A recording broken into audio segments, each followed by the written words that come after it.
Everyone has a story, but what if theirs is the one you need to hear?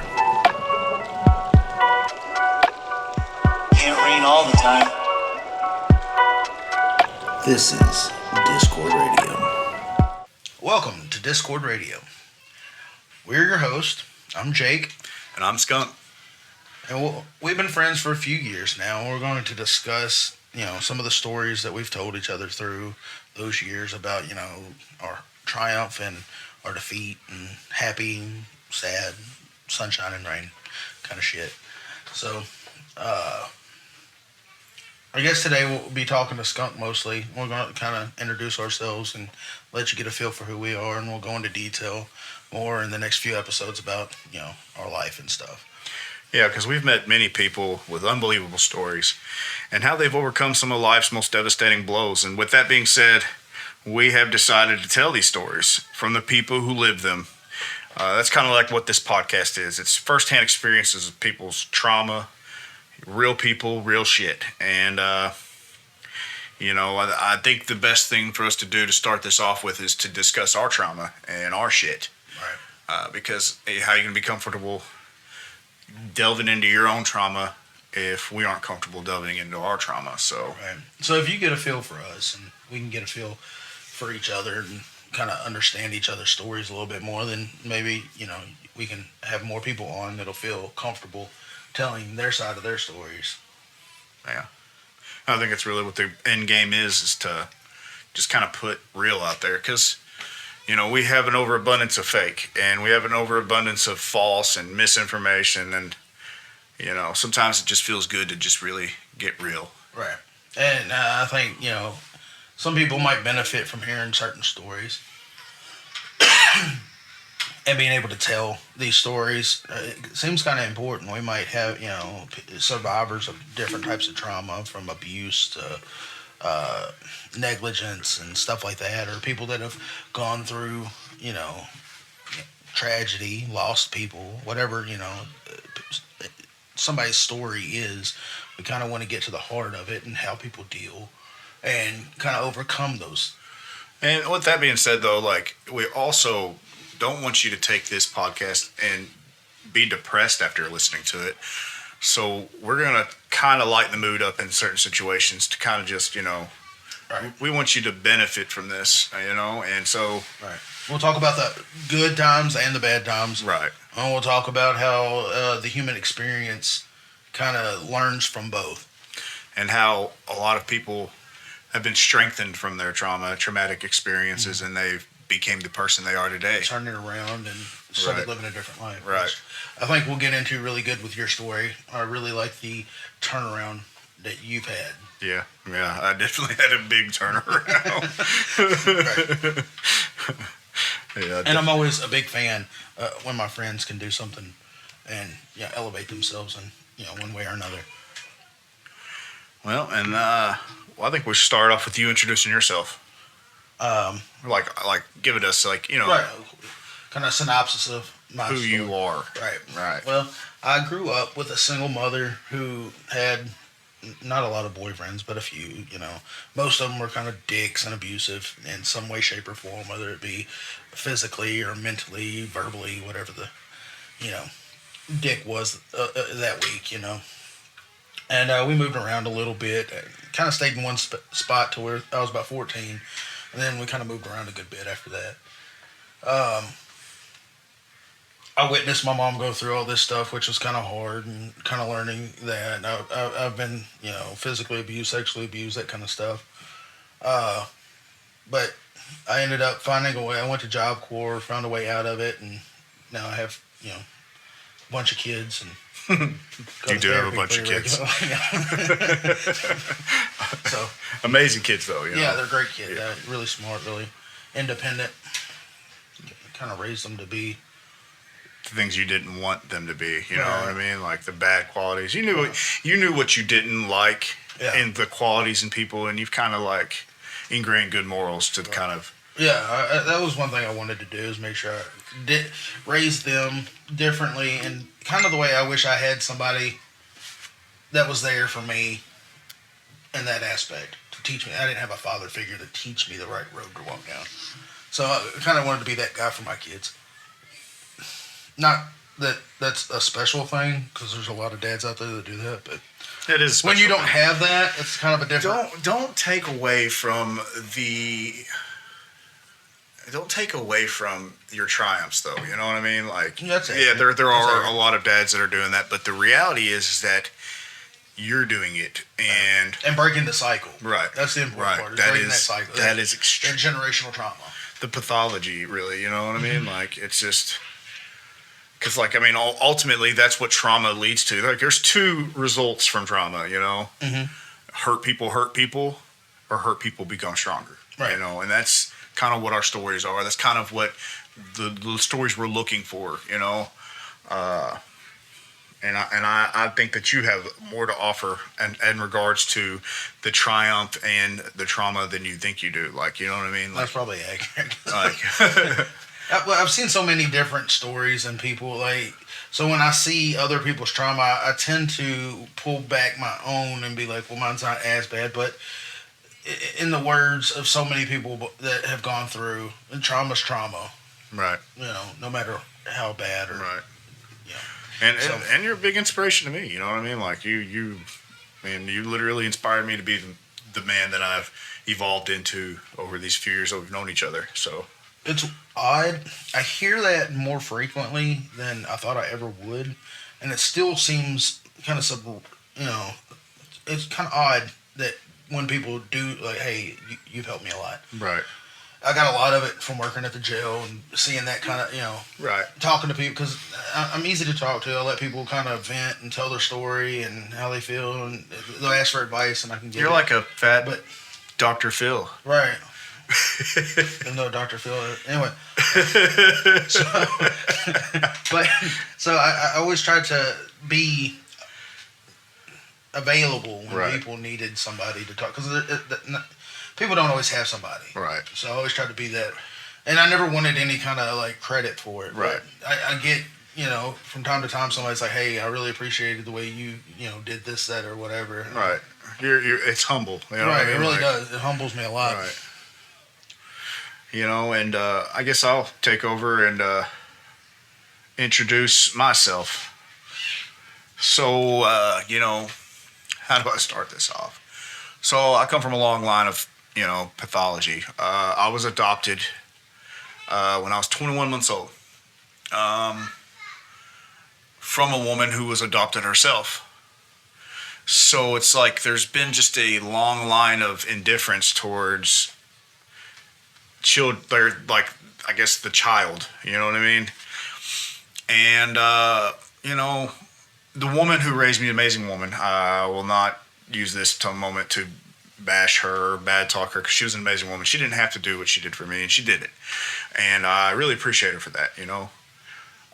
But that being said, as a child growing up with those abandonment issues, not even knowing you have abandonment issues, because reality is you don't realize, like at that age, you don't realize like, oh, I'm messed up because like I don't know who my parents were. You know what I mean? It's just a kind of a reaction to your environment. Right. And she never hid it from me. Like I was adopted, but she didn't like do it to me like you're adopted. You know what I mean? Right, It was like I want you to understand though, like you, I love you and I'm your mother. You know what I mean? Like that kind of. I chose you. Right.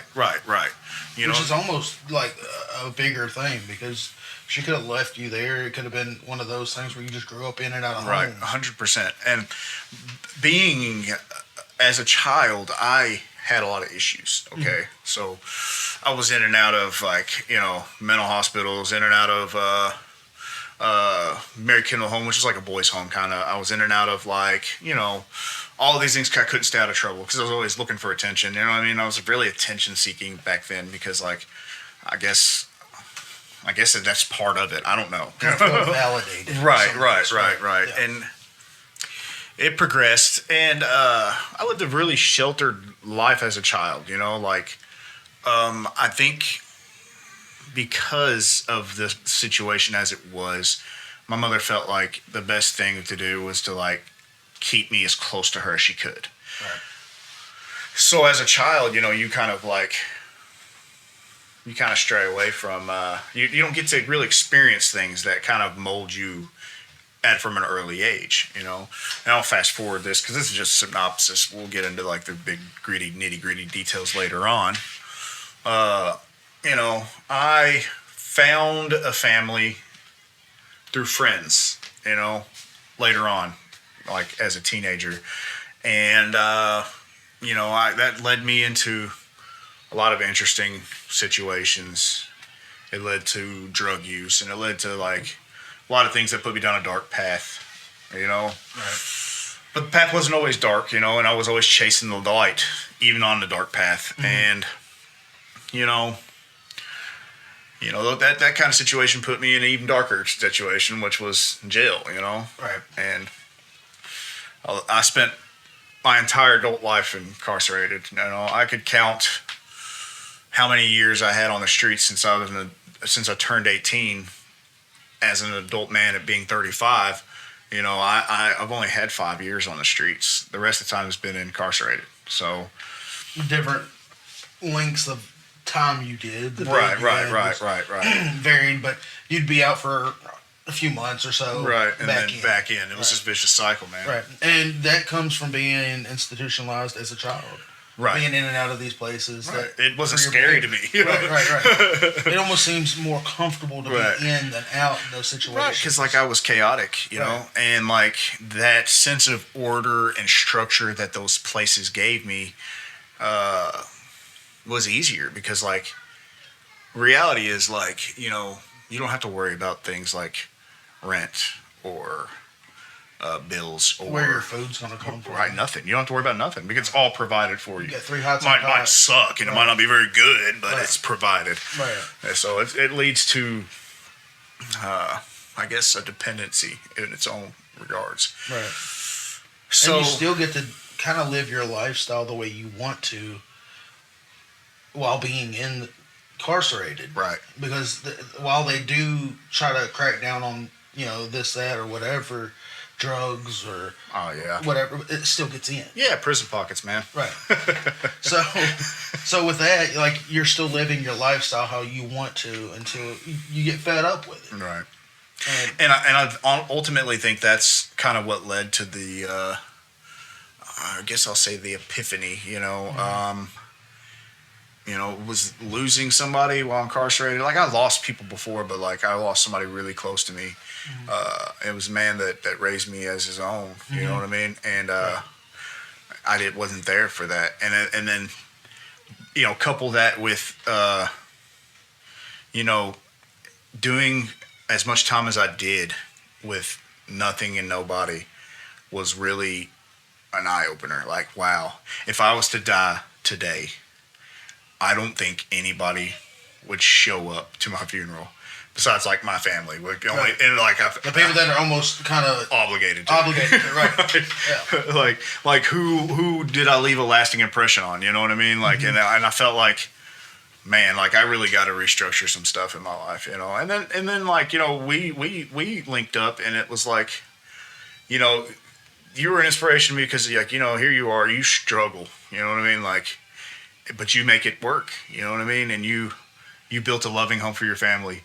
And I was like, man, I want to be able to provide that for my kid because, you know, he wasn't in my life at the time. Right. I'm blessed now. He is in my life now. Being in and out of jail kind of hinders you from being a stable part of his life.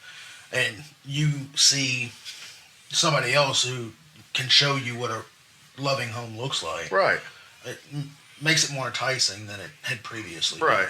So I get them. You know, and then you look back and you're like, man, I haven't been happy anyways. Like, so maybe I need to try something different, you know? Right. And it's so far, it's turning it around has been an amazing experience, and have gained so much, how do I say it? I feel like spiritually, and not even, I'm not a religious person, so I don't want to mistake the spiritually with religion. Spiritually, philosophically, I feel like I've gained so much. I might not be able to buy anything with what I've gained, and I may not be able to live in what I gained, and I may not be able to buy food or eat with what I gained, but I feel like it's done more for me mentally, Yeah. emotionally, and physically than I've ever had in my life. Well, I got to kind of watch that curve too, like that. You went from kind of like who you were, and kind of curving that into who you are, Right. and then you were kind of miserable being in jail. And you Right. you told me several times this time broke me. I can't do this again. Right. You told me that on several occasions, and we would talk about it and have like, you just got to stick it out until they let you out. Until as soon as you can get out, we can do what we got to do, and we can change everything. And since you've been out, you've done a complete 180 from what you were before you went in. You started getting your shit together. You started working a regular job. You're in the process of getting your son full custody of your son, and working on that, and it's a wonderful thing to watch.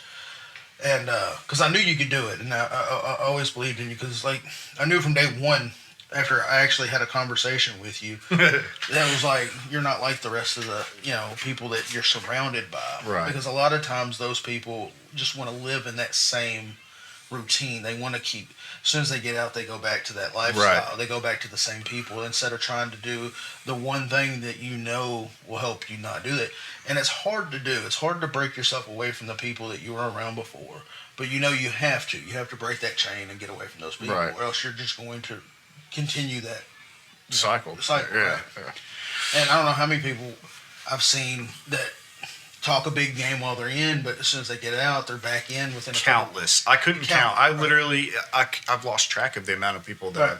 I've seen in the same scenario that have, they're like, man, I'm tired of this. And then like, it's not even a week after they touch down, they're Right. already back into that Right, lifestyle, right. and then they're back arrested, back in jail. But I don't want to downplay anybody. I have a lot of factors in my success too. Like You do. You have like, a lot of people that have your back, right? right, and it's amazing feeling, but it's not something that happened overnight. Like, you know what I mean? Like, I have let them down countless times, and now that I'm doing what I'm supposed to be doing, and they're like, oh wow, this might actually be real.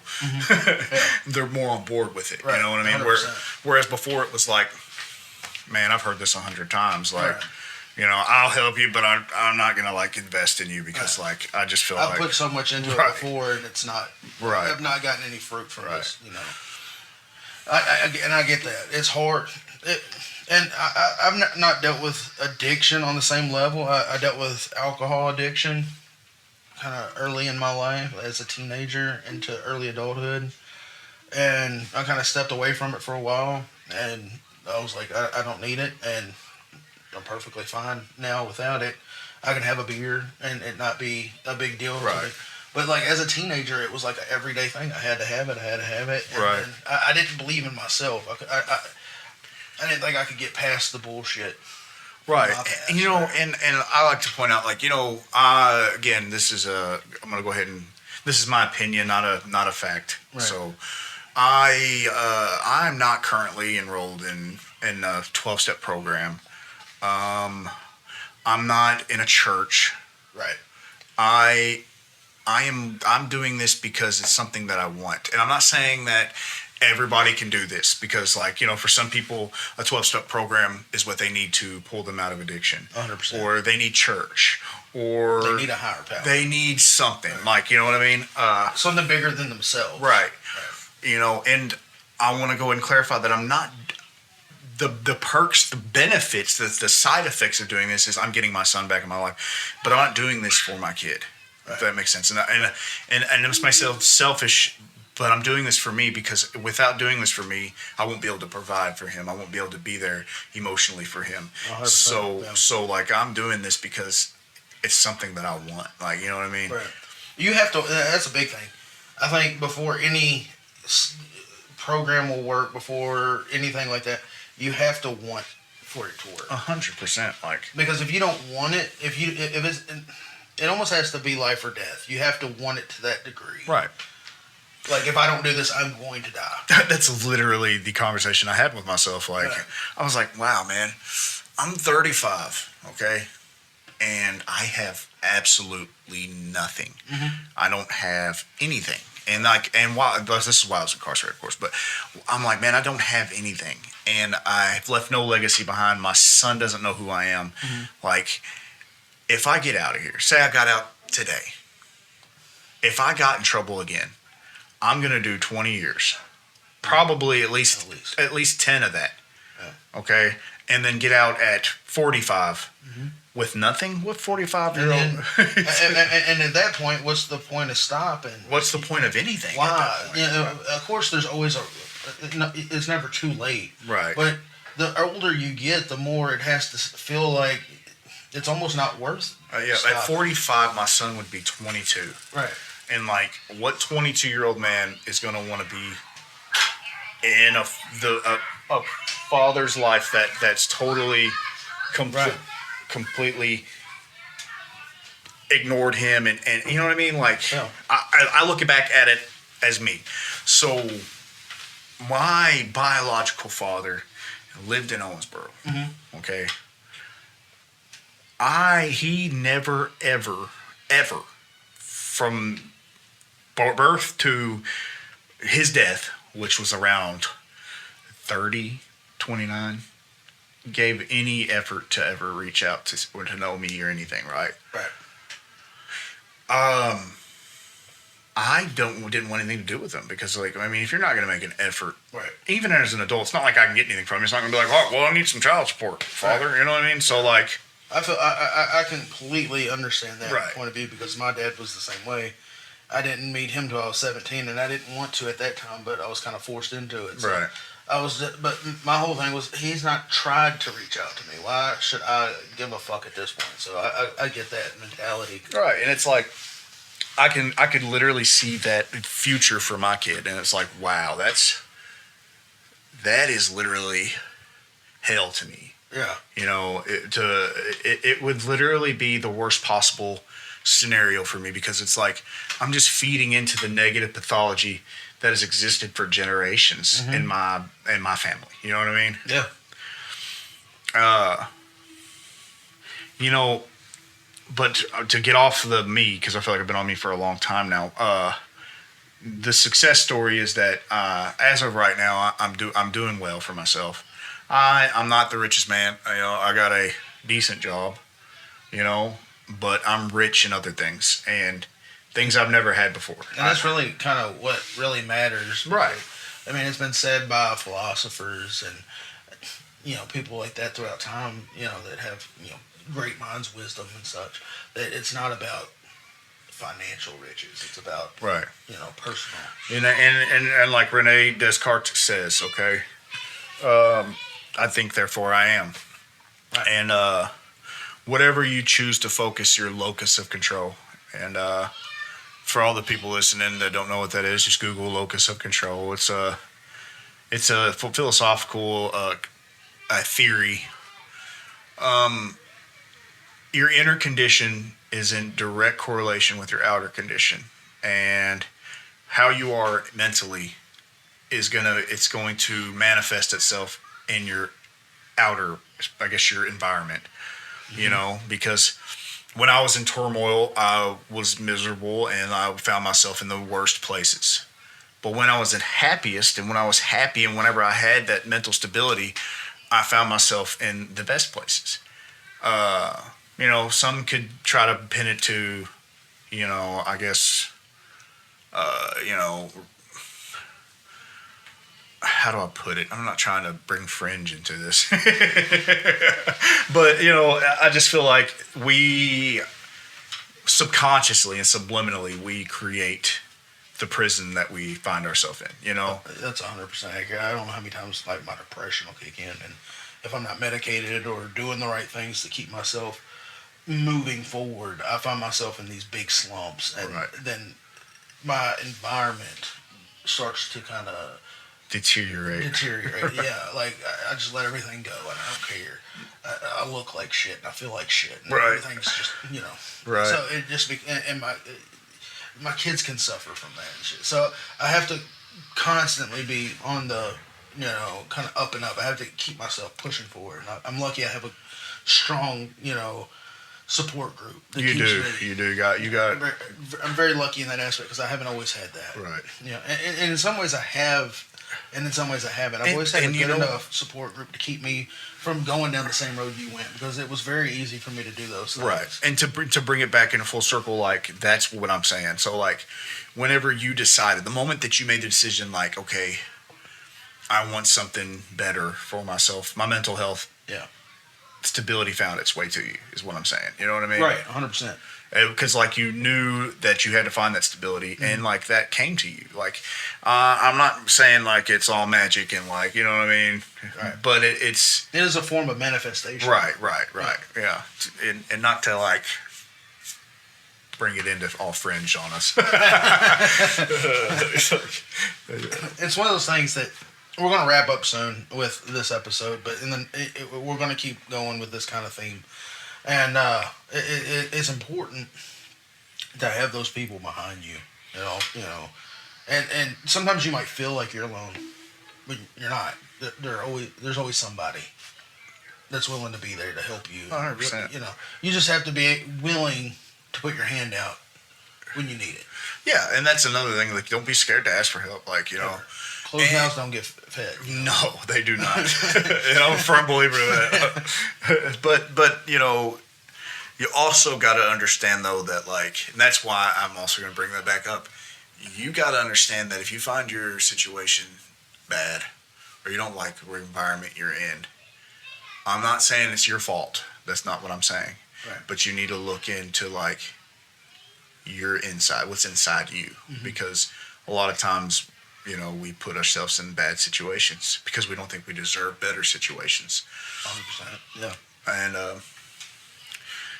but that being said, like, I hope that y'all can gain something from these stories, and if you feel like you have a story to share, you know, this is a safe place, and we would love to have your story. 100%. And we're not going to exploit you. We're not here to benefit from your story. Your story is merely there as a tool to help another person overcome their struggles. 100%. Like, we want to hear your story because we want your story out there to see if it can help somebody else. So if you want to reach out, you can send us an email at discordradiopodcast@gmail.com, and we'll get back to you as soon as possible. Try to fill out what we can. Right. Because we want to hear your story. We want other people to benefit. We want people to learn and to grow. And we also really enjoy good stories.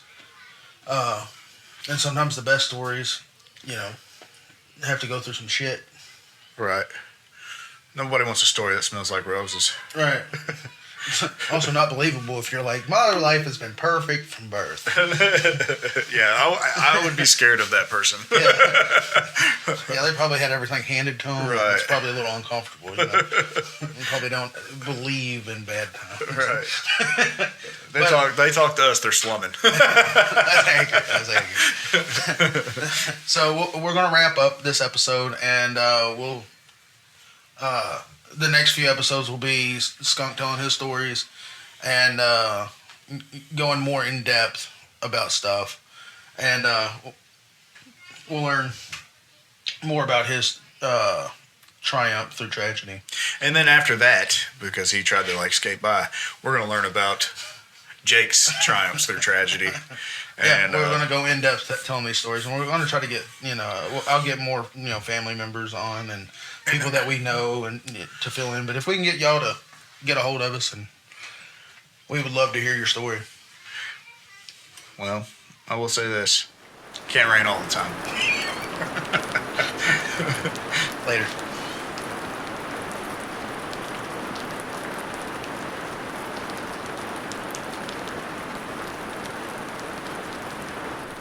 Thanks, Mom.